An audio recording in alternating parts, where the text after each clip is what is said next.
Le pusimos a esta conferencia el nombre del libro del hermano Jim George, que es un nombre conforme al corazón de Dios. A varios de ustedes tuve oportunidad de regalárselos para que pudieran empezar a leerlo, porque eh, tenía yo el deseo de poder compartirlo con ustedes, y hemos abierto este espacio precisamente para poderlo compartir. No vamos a ver el libro letra a letra, capítulo a capítulo, es una base para lo que vamos a estar platicando, porque son temas generales. Realmente el hermano Jim George lo aterriza perfecto, ¿verdad? En el sentido de la problemática que estamos viviendo y por qué la estamos viviendo. Entonces, antes de que empecemos a meternos en materia, pues me gustaría orar para poder poner este tiempo en las manos de Dios. Si me acompañan, por favor, vamos a inclinar nuestros rostros. Amado Dios y bendito Padre Celestial, cuántas gracias te damos, Señor, porque a ti te ha agradado, Señor, dar a tu Hijo Jesucristo por nuestras vidas. Porque nosotros, Señor, no podíamos hacer nada para pagar nuestro rescate. Gracias por Jesús, porque nosotros teníamos que haber estado en esa cruz, Señor. Y a través de su sangre preciosa, tú nos has hecho justos delante de ti, y ahora nosotros podemos acercarnos con confianza delante de tu trono. Y en esta hora te pedimos de tu bendición para el estudio que vamos a hacer de tu palabra, rogándote, Padre, que pueda ser de provecho para todos, y que a través de revisar, Señor, la vida un poquito de David, tu siervo, Señor, y el testimonio que se da de él en el libro de Hechos como ese varón conforme a tu corazón, que a través de ese ejemplo, bueno, malo, no sabemos, queremos adentrarnos en el estudio de su vida, que a través de ello, Señor, podamos determinar cuál es nuestra situación delante de ti, cuál es nuestra posición y cuál es el deseo de nuestro corazón, hacia dónde queremos ir, Señor. Te pido tu bendición sobre cada uno de mis hermanos varones y sobre sus hogares, que tú estés supliendo cualquier necesidad y que también estés protegiendo nuestros hogares, Señor, de cualquier amenaza, Señor. Te lo rogamos en el nombre de Jesús. Amén. Muy bien, pues gracias a Dios. Este es el tema urgente, hermanos. El tema urgente es que tenemos una problemática a nivel global en nuestra sociedad. Y sabe, mucho de ello tiene que ver con nuestro mal desempeño como varones. Sí, así es. Varones que no siguen el manual de procedimientos que es la Biblia para ejercer un liderazgo adecuado. Varones que no ejercen un liderazgo adecuado para ministrar en su iglesia. Varones que, por lo tanto, tampoco ejercen un liderazgo adecuado, el que nos ha sido delegado por Dios para impactar nuestra sociedad. Esa es la urgencia con la que quiero hablarles en esta noche, hermanos. ¿Será urgente? ¿Sabe? Es urgente. ¿Por qué?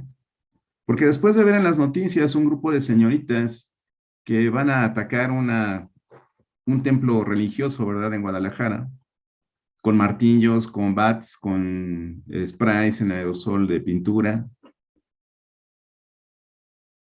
diciendo que son pro aborto, traen un pañuelito verde en el cuello, y la mayoría son señoritas que no rebasan, yo creo que los 25 años. Si acaso habrá algunas lideresas que andan un poquito arriba. Pero yo quisiera preguntar, ¿dónde están los papás de estas muchachas? ¿Dónde están sus padres? ¿Dónde están sus padres? ¿Dónde están los padres de esos jovencitos de 15, 16, 17 años que ves caminando por las aceras de la mano, que los ves besándose, hombres con hombres, ¿verdad? ¿Dónde están los papás de la señorita que vi hoy pasar en la calle y que parecía que iba desnuda? Porque su ropa era totalmente translúcida y se podía ver su ropa interior. Hermano Hugo, pero usted anda viendo a las muchachas en la calle, ¿no? Bueno, venía de frente conmigo, ¿no? Más que voltearla para ver cómo se le veían sus transparencias, ¿no? ¿Dónde están los papás?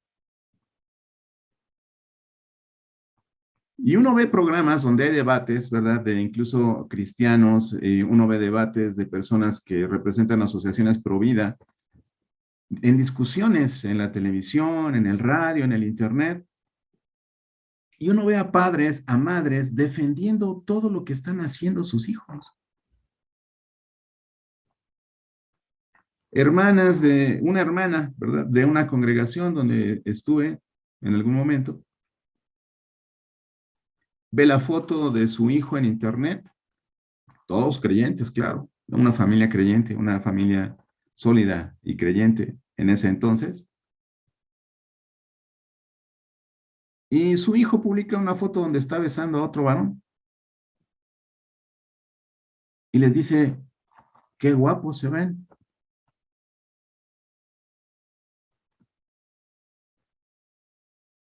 Personas que creen en el Evangelio. Bueno, creíamos que creían en el Evangelio, ¿verdad? ¿O en qué Evangelio creímos? Entonces, yo me pongo a pensar, hermanos, ¿de quién es la culpa?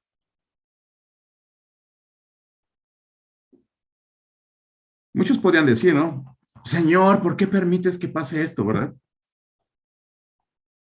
Pero sabemos que la situación actual que reina en nuestra sociedad no depende de Dios, depende mayormente de nuestro pecado y de las decisiones que nosotros tomamos día con día como seres humanos.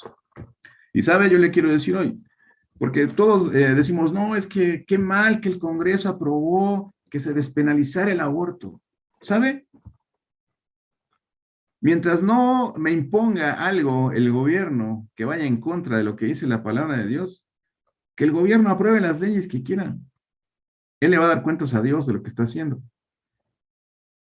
Pero yo en mi casa serviremos a Jehová.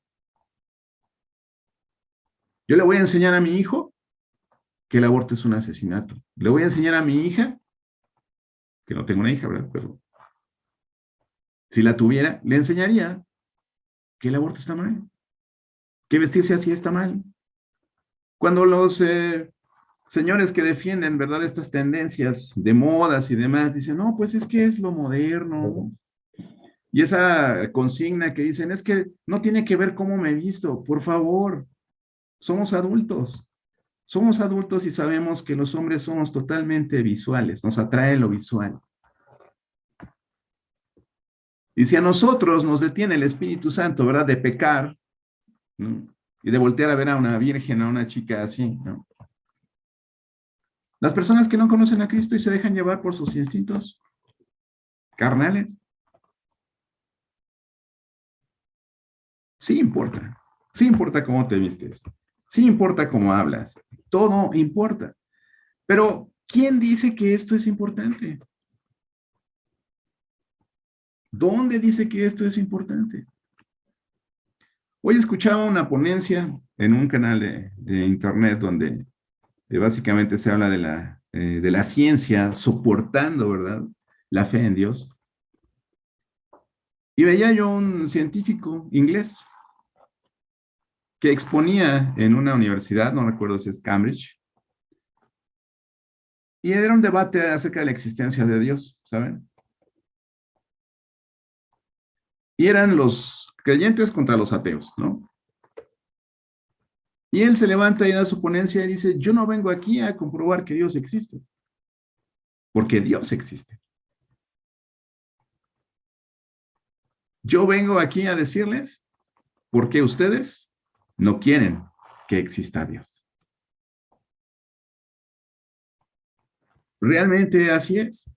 Cuando la conciencia del hombre llega a cauterizarse de tal forma que el pecado ya no es pecado, y como leemos en la escritura, ¿verdad? Llegarán esos tiempos en que a lo bueno le llamarán bueno, le llamarán malo, perdón, y a lo malo le llamarán bueno. Y reflexionando en este pasaje, ¿verdad? Donde el Señor Jesús, en Juan 3:19, no lo busques, te lo voy a leer, dice, y esta es la condenación, que la luz vino al mundo, Y los hombres amaron más las tinieblas que la luz, porque sus obras eran malas.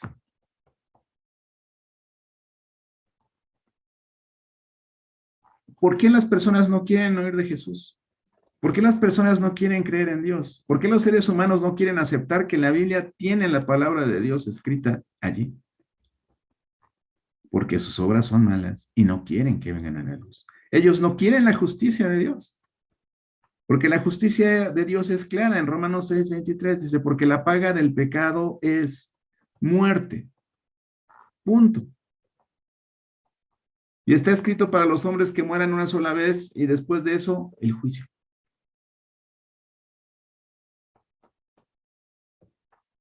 Entonces, mis queridos hermanos varones, el día de hoy yo quiero confrontarles con esa realidad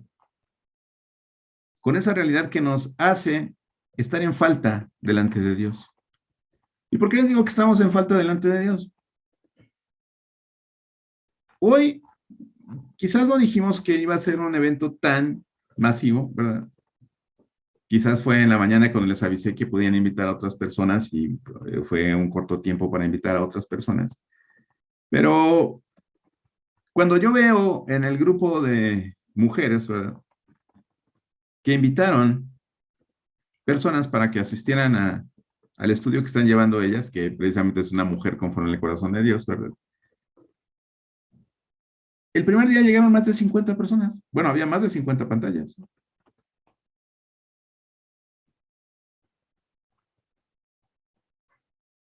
Y hoy, bueno, no sé si están todos los convidados, ¿verdad? Pero sí dan ganas de ir por unos ciegos y unos cojos al camino, ¿no? Y lo vemos en lo general. Estamos llevando, ustedes saben, una estrategia evangelística que se llama el Ministerio Haciendo Discípulos. Me atrevo a decir que el 80% de los asistentes son mujeres.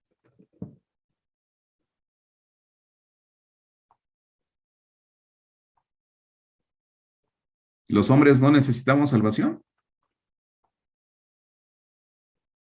¿O ya nos la sabemos? ¿O cómo es esto? ¿Sabe? Ese pasaje que le acabo de leer en Juan me dice mucho. Me dice mucho y el día de hoy quiero que nos confrontemos a nosotros mismos con esa situación que nos está haciendo responsables de lo que está sucediendo en nuestra sociedad, en nuestra iglesia y en nuestra familia incluso. Empezando precisamente con el tema que nos ocupa, ¿verdad? ¿Cuál es el diagnóstico? ¿Cuál es el diagnóstico que yo veo en cuanto a la responsabilidad de los hombres? ¿Sabe? Yo veo indolencia. Veo indolencia. El que no me importa, no me afecta, no es en mi familia, yo estoy cumpliendo, yo trabajo 12 horas al día, regreso, ceno, me duermo, me levanto, me voy al trabajo, el fin de semana no me molesten, es tiempo para mí, estoy descansando. Indolencia, que no me duele, que no me afecta, que no me inmuta, que no me impacta lo que está sucediendo. Quizás no logremos que abroguen esas leyes que están autorizando, ¿verdad? Que van en contra de nuestros principios y de nuestros valores.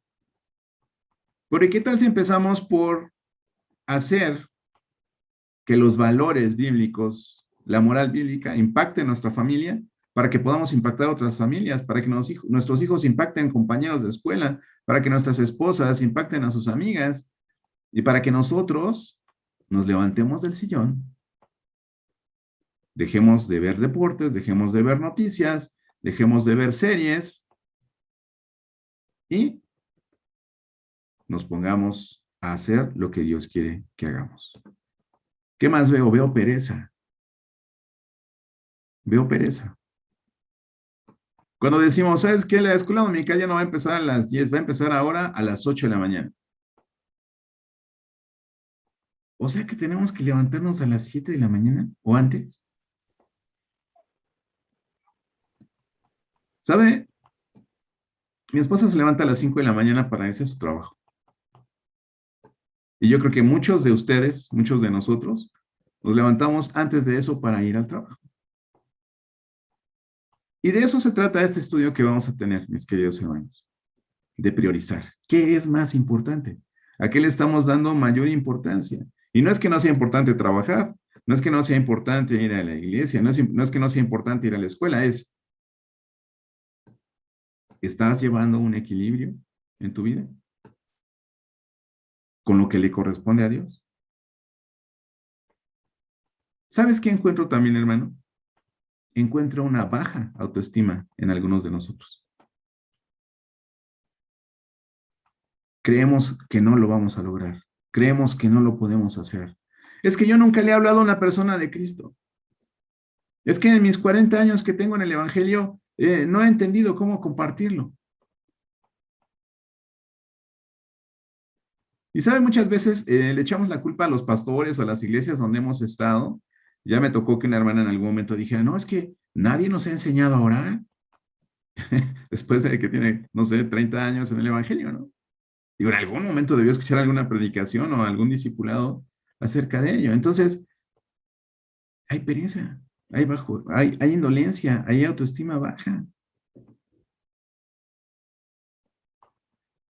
Ponte a pensar un poquito en lo que te gusta hacer, en lo que te gusta ver en la televisión, por ejemplo, o los videos que te llegan a tu celular o que ves en Facebook. No es que a mí no me llega nada de eso. Bueno, ok, tu periódico favorito, tu revista favorita que lees. Estoy seguro que hay un tema que tú dominas. Estoy seguro. Así sean los horóscopos, así sea la teoría de la relatividad, así sean las telenovelas, las mejores series, las top 10 series en Netflix. Yo estoy seguro que dominas un tema. Estoy seguro. Porque ya vemos aquí puros hombres de bigote, ¿no? Hay por ahí un par de chiquillos. Pero estoy seguro que dominas un tema, incluso ellos, estoy seguro que dominan un tema. Y cuando alguien toca ese tema en una conversación entre sus amigos, entre la familia, te aseguro que exponen su opinión. Habrá quien domine la política, ¿no? Y sepa quién estuvo cada sexenio, y sepa quiénes se pasaron de una bancada a otra, y no votes por esos, porque esos mismos son los que estaban con los malos y ahora están con los buenos, pero están disfrazados, porque son malos, ¿no? O sea, alguien sabrá de eso. Alguien sabrá de viajes al espacio. Alguien sabrá de SpaceX, ¿no? Alguien sabrá de los potentados ricos en el mundo, ¿no? ¿Quién es Jeff Bezos? ¿Quién es Elon Musk? ¿Quién es Carlos Slim? ¿Cuántos millones tienen en sus cuentas? Estoy seguro que alguien lo sabrá. Alguien que le encanta el fútbol, sabe la tabla de posiciones, sabe quién fue el campeón de goleo, sabe, tienen un tema.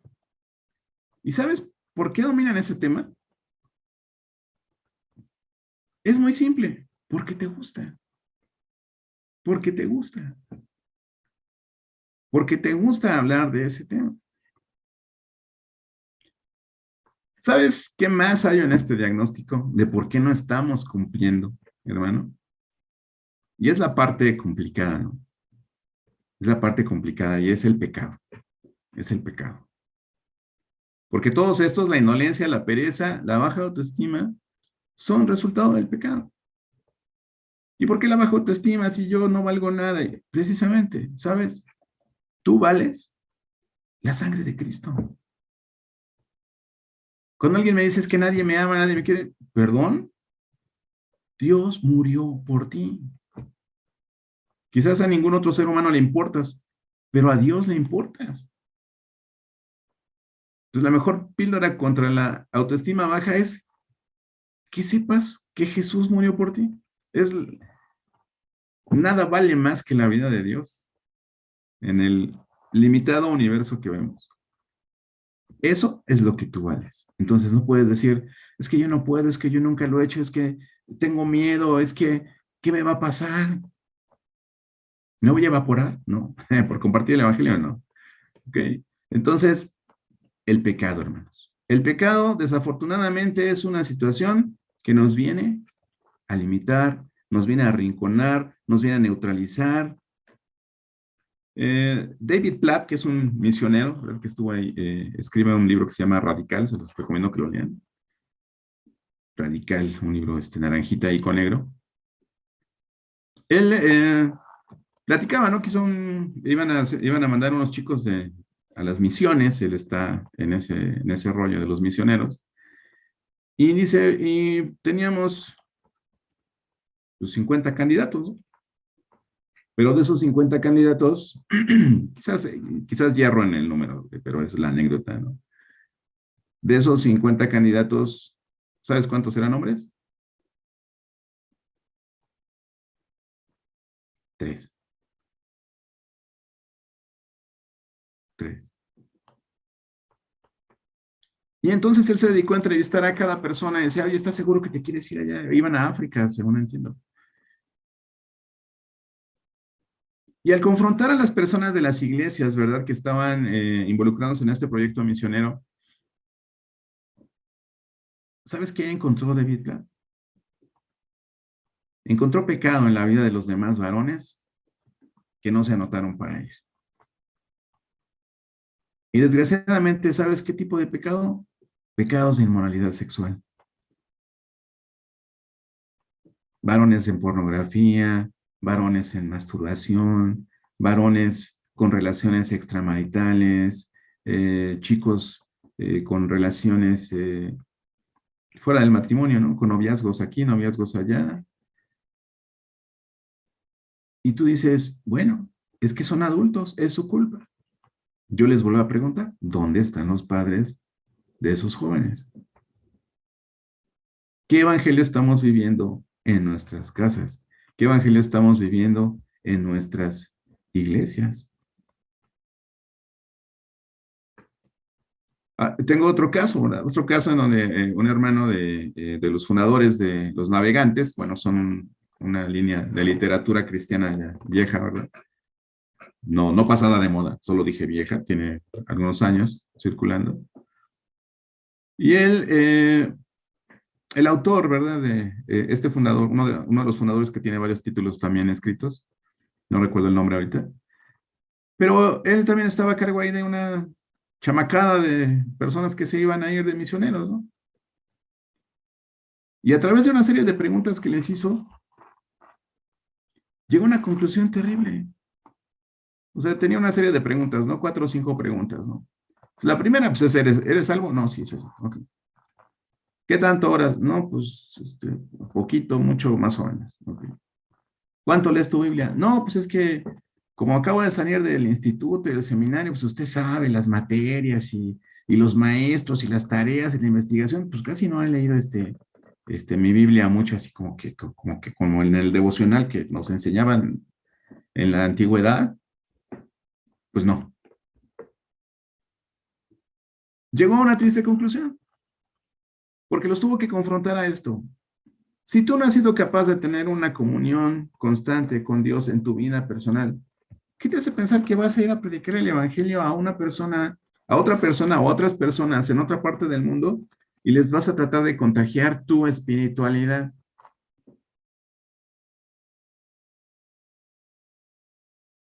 Y vas para atrás, ¿no? ¿Por qué hago toda esta introducción, por así decirlo, hermanos? Porque quiero llegar al meollo del asunto, ¿no? Y el meollo del asunto es que no tenemos un corazón dispuesto a obedecer a Dios. Aún entre nosotros, entre los cristianos, entre la Iglesia Universal de Cristo, seguimos viviendo una religión. Seguimos viviendo una religión y no estamos viviendo una relación con Dios. Varias veces hemos comentado desde el púlpito, ¿verdad? Lo más importante de tu relación con Dios es tu relación con Dios. No las horas que pasas en la iglesia, no las horas que lees tu Biblia, no las horas que oras, son importantes, pero eso está abonando a tu relación con Dios. Entonces, adentrándonos en el tema que nos presenta el autor de este libro, Jim George,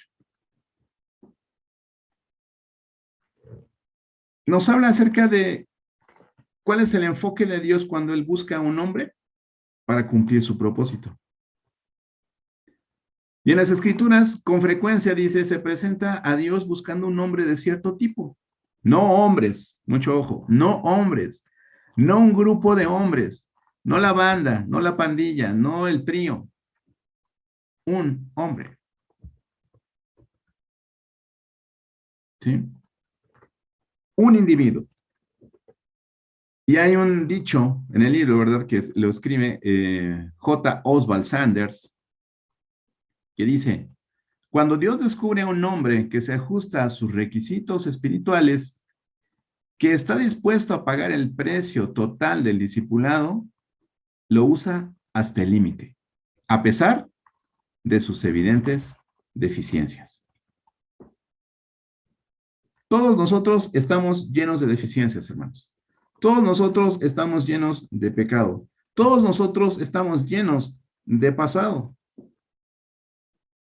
Pero no podemos seguir utilizando esos argumentos para dejar de avanzar, para ir a lo que sigue. Entonces, vamos al versículo clave que vamos a estar usando en estas reuniones y está en Hechos 13, versículo 22. Búsquelo.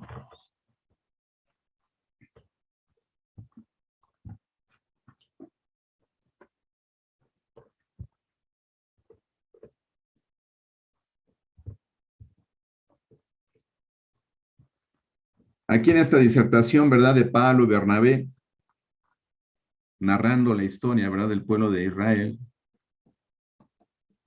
Habla de cuando los israelitas pidieron rey y el Señor les dio a Saúl, hijo de Cis, dice en el 21, varón de la tribu de Benjamín por 40 años.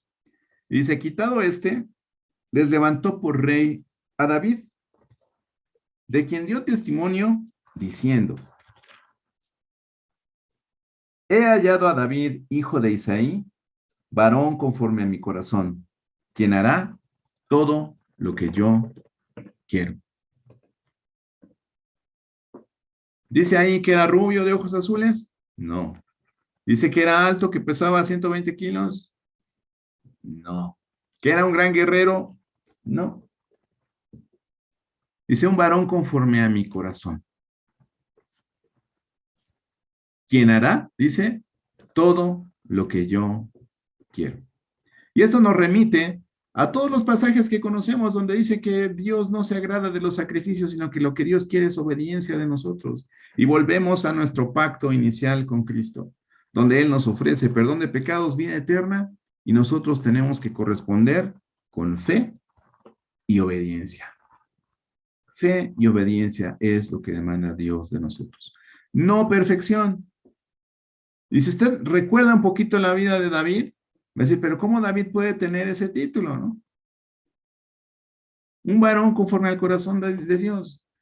Le voy a dar algunos pasajes. Si está tomando nota, tome nota. De todos modos lo están grabando para que después pueda recurrir al video si gusta. Pero David fue un guerrero que derramó muchísima sangre. O sea, era un hombre de guerra. Y Dios le dijo que la guerra lo iba a seguir hasta el final de sus días. En Primera de Crónicas 22:8 podemos leer esto. O sea, era un hombre con las manos llenas de sangre. Era un hombre que cometió adulterio con Betsabé. Segunda de Samuel 11:4, usted lo sabe. ¿Y qué lo llevó a cometer pecado con Betsabé? Pues andaba sin hacer nada, ¿no? Toda la gente allá en la guerra y él en su palacio, sí, se asomó, vio una chava, dijo, ay, que se estaba bañando, ¿no? Estaba de ocioso y no creo que nada más dijo, ay, se está bañando, y se volteó, ¿verdad? Y dijo, cierren la cortina. Además, la embarazó y para resolver el problema llamado bebé, ¿verdad? ¿Qué hizo? Pues ordenó que pusieran a su esposo al frente de la batalla, Urías, Eteo, ¿lo recuerda? Y fue muerto. Lo mandaron al frente para que muriera. Segunda de Samuel 11, del 5 al 17, ahí tienen ustedes esa historia. Además fue polígamo. Pero hermano Hugo, ¿y no se trataba de fructificar y poblar la tierra? Bueno, Cuando dice la escritura, ¿verdad? Dejará el hombre a su padre y a su madre, se unirá a sus mujeres y serán una sola carne. No, dice, y se unirá a su mujer y serán una sola carne. El plan original de Dios para la familia es un hombre, una mujer. Eso es una familia. Ahí crea Dios la familia. Según de Samuel 3 del 1 al 5, ahí puedes encontrar la referencia de las esposas de David. Ahora, también fue un padre negligente. No había Netflix, pero no estaba ocupado en su familia, en sus hijos. No los enseñó, no los educó, no les enseñó valores. Su familia estaba llena de luchas, de rencillas, hijos que querían derrocarlo, hijos que se asesinaron entre ellos, hijos que violaron a sus hermanas. Qué bonita familia, ¿no? La verdad es que no era una bonita familia la de David. Entonces, ¿y a quién le echamos la culpa? ¿A los hijos? ¿A las mamás? Que se peleaban el poder ahí entre ellas, ¿no? Fue un padre negligente. Además de eso, si no mal recuerdan, yo a veces les hago ahí un chascarrillo de mejor no contamos a los hermanos que vinieron porque es de mala suerte, ¿no? Pero es bíblico, hermanos, porque David hizo un censo de sus tropas. ¿Y qué es lo que ocasionó? La muerte de nada más y nada menos que 70,000 personas por una plaga. No porque los contara, sino porque desobedeció a Dios. Es como el tema de Adán. Cuando Adán comió del fruto del árbol de la ciencia del bien y el mal, ¿murió? No, simplemente desobedeció a Dios y eso es lo que trajo el pecado, que ese sí es el que vino a traer la muerte para todos, ¿verdad? Entonces, efectivamente, David no era un buen hombre. David cometía pecados, pecados que a lo mejor nosotros jamás vamos a cometer, pero a largo plazo, digamos, en el transcurso de su vida, David llega a tomar una decisión. Llega a tomar una decisión y es la de seguir a Dios de manera obediente. Hacer la voluntad de Dios, como lo dice aquí en Hechos. Quien hará todo lo que yo quiero. Todo lo que yo quiero. Entonces, pues, ¿qué es lo que busca Dios? Con todo lo que David había hecho en su vida, todo lo que había hecho mal, ¿verdad? Dios aún podía mirar el corazón de David y decir, este hombre tiene un corazón de obediencia a mí. Y aquí en el testimonio que da Hechos, ¿verdad? Es que realmente así es. Hizo todo lo que Dios quería. Ahora, vámonos a nosotros mismos, ¿no?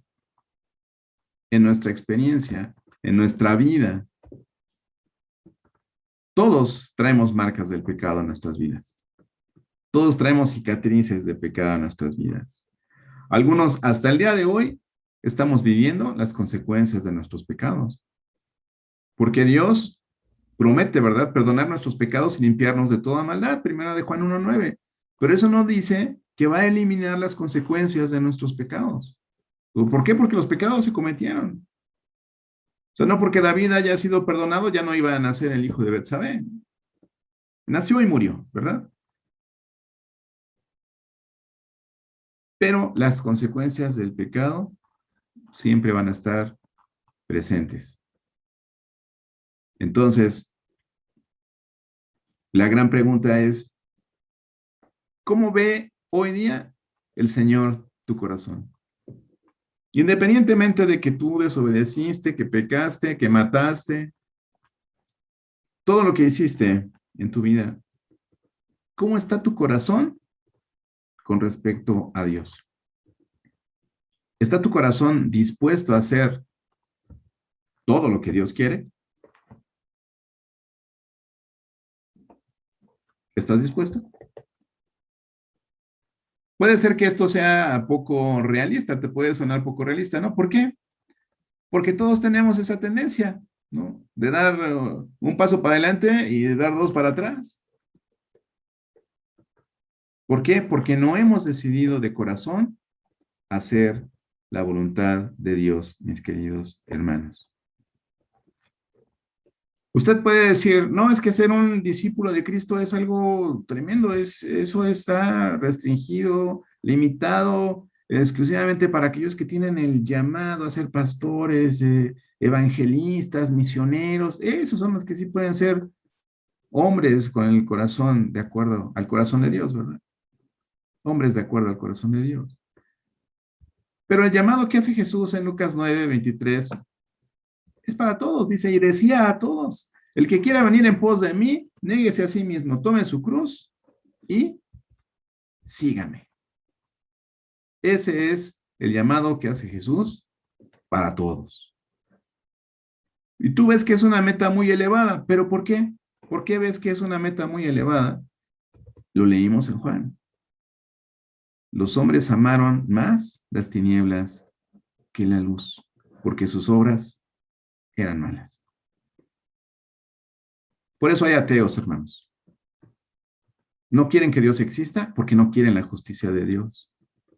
Por eso no quieres involucrarte más con el Señor, porque no quieres que juzgue lo que estás haciendo. No quieres que juzgue tu indolencia, no quieres que juzgue tu pereza, no quieres que juzgue tu autoestima baja, que también es pecado, ¿verdad? Entonces, ¿qué vas a hacer? Nosotros no podemos quitar de la Biblia esto que acabamos de leer, porque Dios miró el corazón de David. Y ahí es también donde Dios va a mirar tu vida y donde Él va a ver la mía. Porque no se trata de nosotros, se trata de lo que Cristo hizo por nosotros. Y lo leemos en Efesios 2, 8 y 9, ese versículo que también incluso conoces de memoria. Dice, porque por gracia sois salvos por medio de la fe, y esto no de vosotros, pues es un don de Dios, dice, y no por obras para que nadie se gloríe. Necesitas fe, se la puedes pedir. Necesitas sabiduría, Dios promete sabiduría. Salmo 32, 8, te haré entender y te enseñaré el camino en que debes andar. Sobre ti fijaré mis ojos. ¿Qué necesitamos tener nosotros, hermanos? Disposición, voluntad, intención. Nuevamente surge la palabra, intencionalidad. Intencionalidad.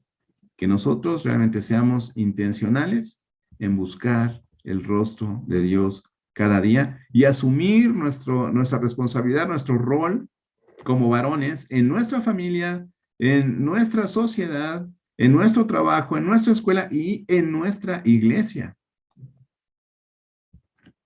Ahí es donde debemos mostrar que tenemos un corazón para Dios.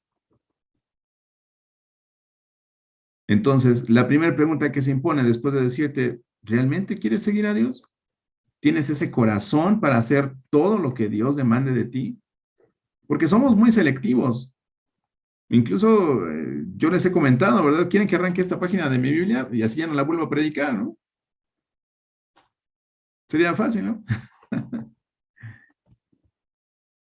Nos gusta leer la bendición, nos gusta leer el milagro, nos gusta leer la salvación, pero cuando leemos que tenemos que ir por todo el mundo y predicar el evangelio a toda criatura, a bautizarlos y enseñarles a obedecer, decimos, no, si ya lo hicieron los 11, ¿no?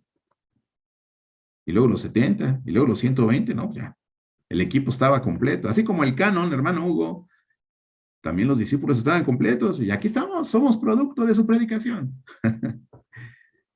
¿Y las siguientes generaciones? ¿Quién les va a llevar el evangelio? Cuando Dios ve tu vida, ¿qué es lo que busca? Él sabe que somos pecadores. Romanos 3:10, todos pecaron y estamos destituidos de la gloria de Dios. Solo Jesús fue 100% conforme al corazón de Dios, ni David. O sea, dice el testimonio, ¿verdad? Fue un varón conforme al corazón de Dios. Pero no al 100% por todo lo que acabamos de leer. Su historial es tremendo. Por eso Jesús pudo morir por nosotros para hacer esa propiciación por nuestros pecados. Porque Él era 100% conforme al corazón de Dios. Y nos limpió y nos hizo acercarnos al trono de la gracia, como dice en Hebreos, ¿verdad? 4:16. Pero ¿qué está buscando Dios en ti? ¿La perfección? No. Déjame decirte que no. Él escogió a Moisés y sabemos que Moisés era un asesino. Además, tartamudeaba. No era elocuente. No, pastor, pues es que el hermano Misael habla re bonito, pero pues a mí eso no se me da, ¿no? Te lo repito. Si el evangelio fuera un tema que te gustara, que te atrajera, lo dominarías. Y en eso, mi querido hermano, yo quiero decirte que no es un tema que nos apasiona. No es un tema que está en nuestras conversaciones. No, hermano, es que yo respeto cómo son los demás. Yo respeto lo que creen los demás. Cuando todos los días eres influenciado, influido por todos los youtubers, por todos los periodistas que escriben columnas, por todos los medios de información que te llegan, ellos no te respetan. Ellos no te respetan. Incluso hacen marchas desnudos, ¿verdad? La tribu esta, ¿cómo se llama? LGBT plus. Bloquean calles. Te echan a perder el día. Eh, Hace un par de meses que visité Morelia, qué tremendo. O sea, la calle principal de Morelia, donde está la catedral, todos los edificios, digo, es hermoso Morelia, no lo conocía, recién lo conocí.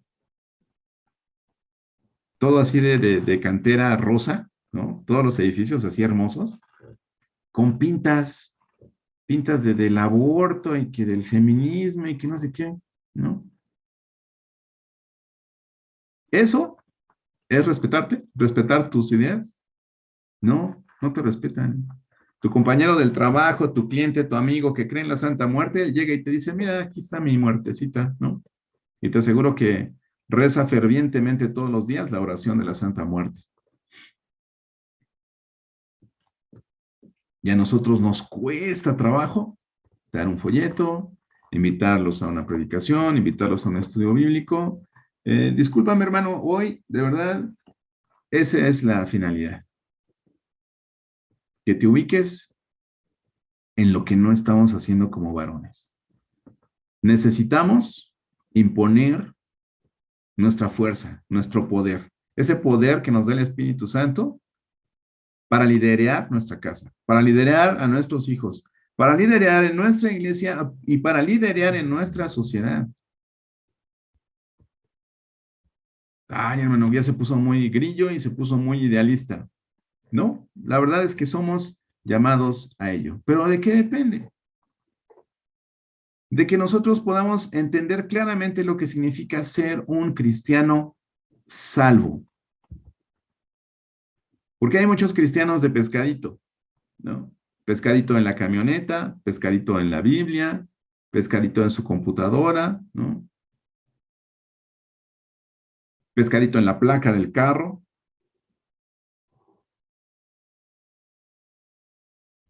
Pero es lo único que saben de nosotros como creyentes. ¿Qué significa ser un cristiano salvo realmente? ¿Cómo vive un cristiano salvo?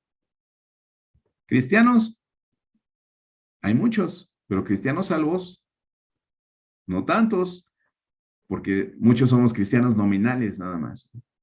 Y nos quedamos ahí. Es que, pues yo fui a una reunión y dijeron, pues, ¿quién quiere aceptar a Cristo?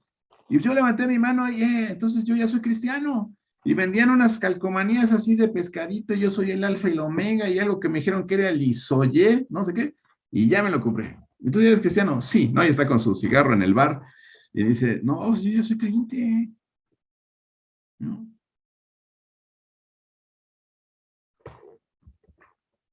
Entonces, yo necesito que tú estés perfectamente bien familiarizado con lo que significa ser un cristiano salvo para que podamos avanzar. ¿Por qué? Porque una vez que entiendes lo que es ser salvo, pues te voy a preguntar entonces, ¿qué es lo que sigue? Y para eso te voy a presentar unas pequeñas láminas. No tienes que estar de acuerdo con todo lo que dicen esas láminas, pero son versículos de la Biblia, ¿verdad? Entonces, Voy a hacer quizás alguna observación solamente en alguna. Te las voy a presentar y quiero que las leas claramente porque todas son progresivas, dependen la una de la otra. Entonces, te voy a dar unos segundos para que lo vayas leyendo, lo vayas viendo. Y entonces vamos a concluir el día de hoy con el reto de lo que sigue.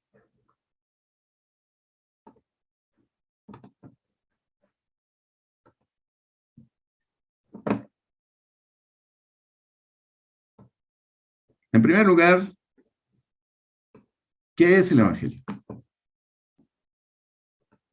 Siempre que hacemos esa pregunta, todo el mundo dice, no es que es la Biblia, no es que es la palabra de Dios, no es que es Jesús, no es que es el verbo, es que es el sustantivo, el predicado. No, la Biblia dice que es el Evangelio. Y está en 1 Corintios 15, del 1 al 4. El Evangelio, dice aquí, es la buena noticia de que Cristo murió por nuestros pecados. Está ahí en 1 Corintios 15, 3. Que fue sepultado y que resucitó al tercer día de acuerdo con las Escrituras. ¿Qué es lo más importante de este cuadro, hermano? Esa pequeña fracción que dice que murió por tus pecados. Cristo murió por tus pecados y por mis pecados. Entonces no puedes ser indolente porque Cristo murió por ti. ¿Qué reacción deberías tener? No puedes tener baja autoestima porque tú vales la sangre de Cristo. No puedes ser perezoso porque el Señor Jesús nos enseñó otra cosa.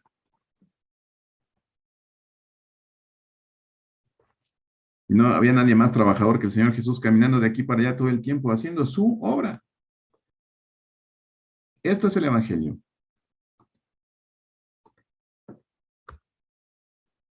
Ahora, dice este cuadrito. Si tú crees en eso, si tú crees en lo que dice 1 Corintios 15 del 1 al 4, que dice que si perseveras en eso, si lo entendiste, si lo recibiste, si lo retuviste, entonces eres salvo.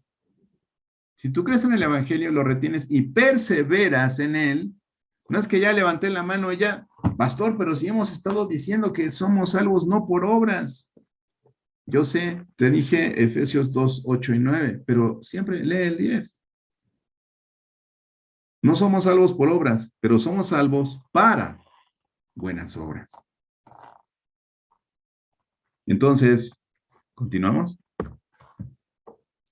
Ser salvo significa ser librado de la separación de Dios y la muerte. ¿Ocasionados por qué? Por nuestro pecado. ¿Por qué no queremos que Dios exista? Porque no queremos que juzgue nuestro pecado. ¿Por qué no queremos que la Biblia sea la palabra de Dios? Porque juzga nuestro pecado. Decía Pablo, es nuestro ayo para llevarnos a Jesús. ¿Por qué? Porque nos confronta con nuestra deficiencia, con nuestra imposibilidad para alcanzar la gracia de Dios. Dice, entendiendo la muerte, perdón, como el cese de la vida y la conciencia. ¿Por qué? Porque sabemos que hay una eternidad. Pero sabemos que hay dos sitios a donde podemos ir. Vamos a dejarlo en el que es el cielo y el infierno. Están en esos lugares. Y tenemos ahí 1 Juan 3:4, Romanos 3:23, 6:23. Todos son versículos de nuestra Biblia. Aquí hubo una discrepancia con algunas personas con el punto 4, pero ahorita lo vamos a explicar, porque para mí esto es un orden cronológico, ¿verdad? El hombre puede ser salvo si se arrepiente de sus pecados. Para arrepentirse hay que reconocer, ¿verdad? Tenemos que reconocer que somos pecadores y arrepentirnos de nuestros pecados. Pedir perdón a Dios. Creer en el Evangelio, o sea, confiar en que Cristo, ¿qué dijimos? Murió por tus pecados y que resucitó. Eso es el Evangelio. Y vivir una vida de obediencia a Dios. Efesios 2:10, ¿ok? No es que tengas que hacer obras para salvarte, pero sí deberías desear obedecer a Dios. Y regreso a Hechos, donde dice que David era un varón conforme al corazón de Dios, porque él hará todo lo que yo quiero. ¿Y qué es eso sino hacer las cosas que Dios quiere que hagas? Lo que dice Mateo 28 en la Gran Comisión, enseñarles a obedecer todo lo que les he enseñado. Es que le prediqué a 10 personas y ya hicieron decisión. Ajá. ¿Y dónde están? ¿Ya los discipulaste? ¿Ya se bautizaron? No, pues es que, ¿cómo vive una persona salva? Ama a Dios, obedeciendo su palabra. A Dios no le podamos mandar chocolates ni flores. Dios quiere nuestra obediencia. De esa manera nosotros le demostramos nuestro amor. Mantenemos una relación con Dios orando, esto es, hablando con Él, comunicándonos con Él. Entonces, Dios nos habla y nosotros hablamos con Él. Entonces tenemos una comunión, una comunicación. También dice, ama a su prójimo. El Señor Jesús resumió la ley en dos grandes mandamientos: amar a Dios sobre todas las cosas y a tu prójimo como a ti mismo. Entonces es importante, una persona salva ama a su prójimo. Como decía el apóstol Juan, perdón, ¿cómo vas a amar a un Dios que no ves? Sí, ¿cómo puedes decir eso, verdad? Que amas a un Dios que no ves si al que ves no le demuestras tu amor, no lo amas. O como dice Santiago, no le das la palmadita en la espalda y le dices que Dios te bendiga, pero no con hechos. Por eso pusimos ahí entre paréntesis, ama a su prójimo con hechos. Comparte con otros su fe. Y esto lo hemos ejemplificado varias veces. Cuando una persona trae, no sé, una estampita o trae una ideología ahí extraña, rara, ¿no? Que viene y te habla del Big Bang, totalmente convencido de que eso sucedió en algún momento. Y le dices, ¿hace cuánto? No, pues no sabemos, pero sucedió. Entonces, ¿sucedió o no sucedió, no? Pero viene y te lo comparte porque él cree fervientemente en eso, ¿no? Ve a Caleb y dice, no, sí, Darwin tiene razón. Unos más peludos y otros menos, pero venimos del mono, ¿no? El punto 5 es muy importante, se aparta del mal, ese es el principio de la sabiduría, ¿verdad? El principio de la sabiduría es el temor del Señor y la inteligencia, dice ahí en Job, es apartarse del mal. Convive con otros salvos, esto es, se congrega, asiste a una iglesia local. Perdamos de vista muchas veces eso y decimos, no, pues es que yo solo, yo puedo hacer todos los del 1 al 5 y soy feliz. Pero la Biblia nos anima, nos exhorta a que nos congreguemos, no como algunos que tienen la costumbre de no hacerlo, ¿verdad? Y si tú te pones a estudiar un poquito acerca de los dones, ¿verdad? Los dones del Espíritu Santo, la mayoría de ellos se ejercen en el ambiente de la iglesia local. Son para la edificación del cuerpo de Cristo. ¿Cómo vas a ejercer tus dones? ¿Cómo vas a saber cuál es tu don? Si no te congregas, imposible, imposible. Hasta ahí en las imágenes. Entonces, básicamente es cómo vive una persona sana. Okay. Ante esta radiografía, el día de hoy, ¿cómo te ve Dios a ti? ¿Cómo te ve? Y más allá de cómo te ve Dios, o sea, ¿cuál es el deseo de tu corazón? Jesús dice, si quieres venir en pos de mí, niégate a ti mismo, toma tu cruz y sígueme. ¿Realmente estás dispuesto a seguir a Dios? ¿A seguir a Jesús? ¿A andar como Él anduvo? ¿Cuál es el deseo de tu corazón? ¿Qué es lo que tú quieres hacer? Eso es muy, muy importante, ¿sabes? Porque a veces andamos por la vida viviendo por vivir. Y aún para nosotros mismos no tenemos un propósito claro en nuestra vida. Y como creyentes, como cristianos salvos, tenemos una meta muy, muy clara. Y es compartir el Evangelio a toda criatura, mis hermanos. Y eliminar, erradicar, deshacernos, sacudirnos todos esos obstáculos de los que hemos estado hablando y que nos impiden seguir adelante. La gran pregunta es, si has recibido a Jesús como el Salvador y el Señor de tu vida, ¿realmente le estás sirviendo como tu Señor? Y entonces, lo que sigue precisamente es hablar acerca de qué has estado haciendo con lo que recibiste, con esa gracia que recibiste. ¿Estás deseando crecer espiritualmente? ¿Estás estancado? ¿Has avanzado? ¿Anhelas como el ciervo, verdad, que brama por las corrientes de las aguas, la presencia del Señor?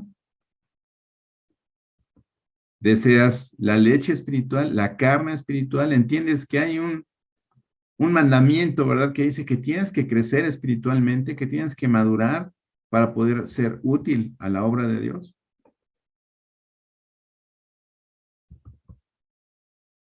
Hasta ahí vamos a dejar el, la conferencia del día de hoy, dejándote esa incógnita a ti, ¿no?